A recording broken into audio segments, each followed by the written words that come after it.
احمد رضا سمجھ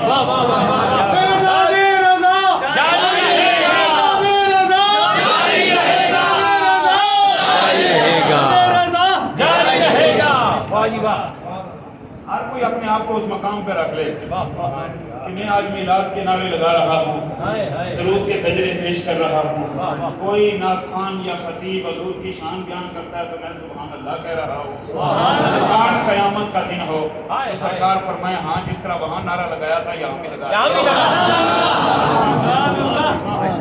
اس امید پر ایسا ہوگا انشاءاللہ ایسا ہوگا۔ حضرات معروف آیات ہیں قرآن حکیم کی، معروف آیات ہیں جو میں نے آپ کے سامنے تلاوت کی اور آپ نے سماعت کی۔ یوں تو قرآن کی ہر آیت نعت مصطفیٰ ہے، یہ میں نہیں کہہ رہا، یہ سیدہ طیبہ طاہرہ ام المومنین حضرت عائشہ صدیقہ رضی اللہ تعالیٰ عنہا فرماتی ہیں۔ سبحان اللہ بنام عائشہ ایک سبحان اللہ کہہ دیں۔ محبوبہ محبوب خدا، وہ ہستی جن کے حجرے میں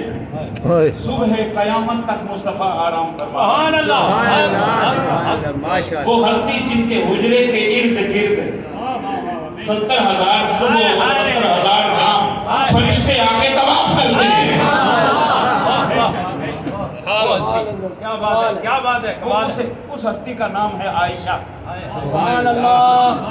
سبحان اللہ وہ ہے ام المومنین۔ سبحان اللہ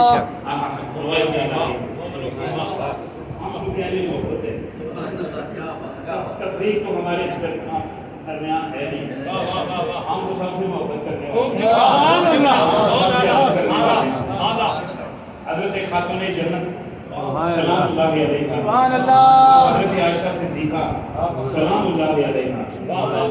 دونوں ماں بیٹی میں باتیں ہو رہی تھی، باتیں ہو رہی تھی، دوسرا تو مجالس میں دیکھ لیجئے باتیں ہو رہی تھی، اور چونکہ ان کے درمیان دنیا کی باتیں تو ہوتی نہیں،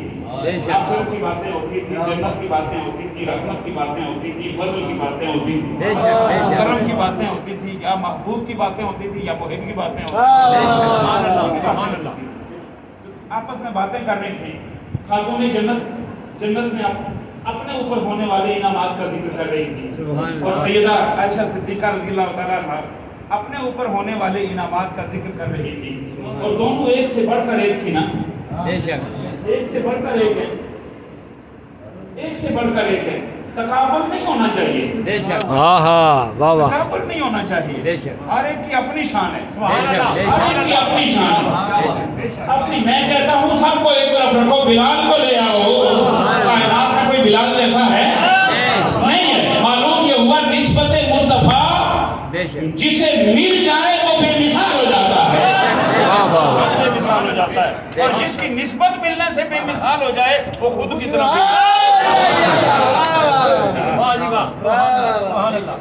دونوں ماں بیٹی گفتگو کر رہی تھی نا، تو حضرت خاتون جنت جو کچھ سرکار نے ان کو بتایا تھا، جنت میں تمہارے ایسے محلات ہیں، ایسے گالیچے بچھے ہوئے ہیں، ایسی کھڑکیاں لگی ہوئی ہیں، ایسے دروازے کھلے ہوئے ہیں، ایسے باغ لگے ہوئے ہیں، ایسے پھول کھلے ہوئے ہیں، ایسی نہریں بہہ رہی ہیں، اور دوسری عائشہ صدیقہ رضی اللہ تعالیٰ عنہا کو جو کچھ بتایا تھا کہ تمہارے لیے پائیں باغ کیسے ہوں گے، تمہارے لیے چہل قدمی کرنے والی جگہ کیسی ہوگی، تمہارے لیے ڈرائنگ روم کیسا ہوگا،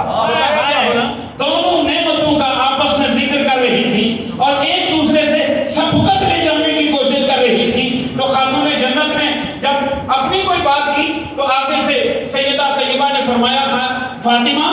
سب کچھ صحیح ہے، سب کچھ صحیح ہے، لیکن تو جنت میں علی کے ساتھ ہوگی، میں نبی کے ساتھ ہوگی۔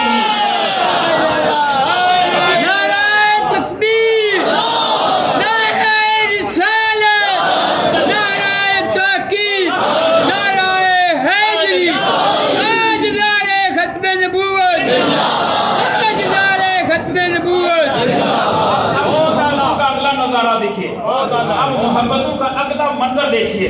اب اگلی جھلک دیکھیے۔ جو یار لوگوں نے تو دشمنی بنا دی نا، کہ ان پتہ نہیں خدا جانے کتنی دشمنی تھی،